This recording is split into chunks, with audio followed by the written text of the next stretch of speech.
Welcome back to our How to Play as Far as the Eye basic tutorial series, where we cover everything you need to know to jump right into this game.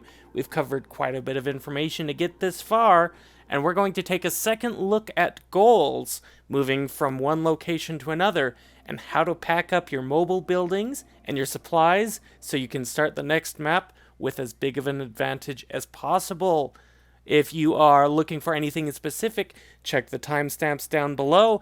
And if you want other information that we've already covered, I've left links in the description below, as well as the complete playlist in the upper right hand corner.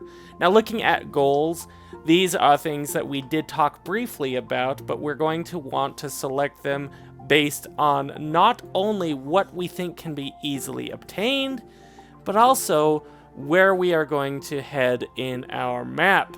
For instance, in this area, we can see that there is a northern route and then a little bit more of a variant in the southern route. If we go north to the eye, we're going to be locked in as soon as we select this location. But if we select the medium marsh halt or the big rainforest halt, we are going to have options right up until about this point going north or south. And then if we choose south, we're going to have more options than if we had chosen north. These are things to keep in mind as with any map style like this.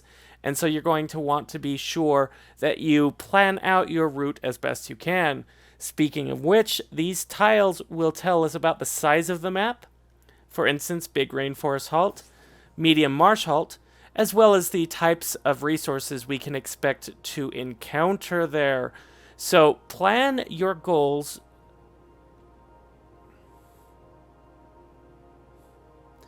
Plan your goals effectively, and you'll be able to understand exactly where to go and how to go in order to have the most efficient run possible. You will note as it goes further out, we get less and less information at present.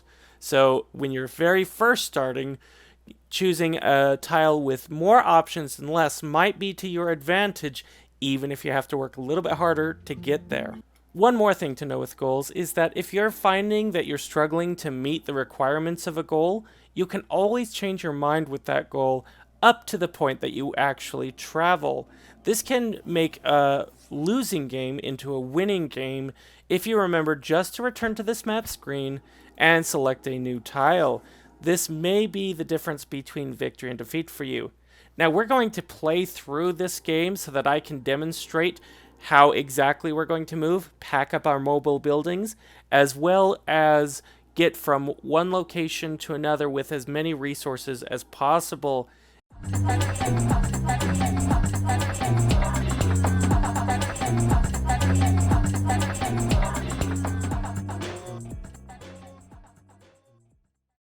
And we're back with enough resources to move on. Unfortunately, if you're looking at the goal, Big Rainforest Halt, it's not to the southern Big Rainforest Halt. No, it's to the northern one because things happen, and this is why it's so important to be able to change your goal from one thing to another. Now, normally, I would say stay in your halt long enough to make sure you can bring enough food on. However, this is just for demonstration purposes. We're going to go ahead and click our big rainforest halt now that it has been circled. This brings up our pack menu. We do have a pack animal, which does help us out, as well as our primary caravan. This is the screen that will determine exactly what we take with us and what we leave behind. Each of our resources will fit into a set number of boxes depending on what they are. You can see that our wool will fit very differently than either our wood or our rations. Again, I very much encourage you that if you are actually moving on, to bring more rations than this and enough resources to compensate for what you think might be missing in the next map. We also have constructed a mobile building. This mobile building will fit exactly like that for this building, but every building has its own unique design. And so when you are bringing along other items, you'll want to make sure that you consider that as you construct your mobile buildings and gather your resources. It's always better to be able to take along what you need and not waste resources on what you want. Now, fortunately, we have enough room to take everything with us, but had we gathered more items, had we gathered more rations, or had we constructed more mobile buildings, we would have to make a choice on what we leave behind. Let's go ahead and click the leave button, and we will move forward.